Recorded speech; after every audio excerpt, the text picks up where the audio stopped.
Whatever you practice every day, you will master. The one thing I have been practicing is making villains out of people with money. I have been saying that people who have money are bad, or that they are unworthy.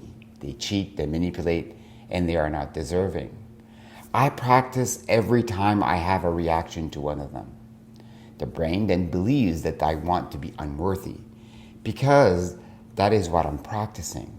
The brain does not differentiate between good or bad or even negative thoughts. It just repeats and copies what we see and believe.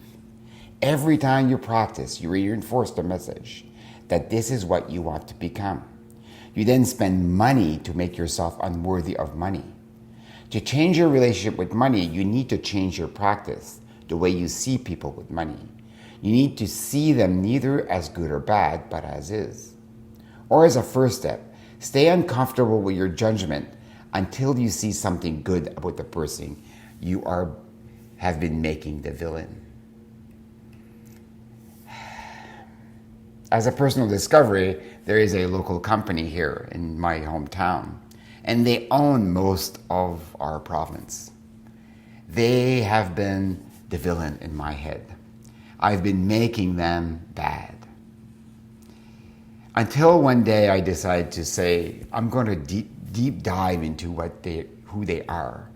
I read stories about them and their rise to success and to fame. And I started to see the human beings, that they had a kind heart. Their intentions were maybe good, but maybe in the way they were doing it was not ideal. I started to see that they were providing jobs and opportunities for a lot of my friends and families. And now I don't see them as villains.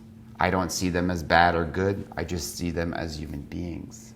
And I can let go.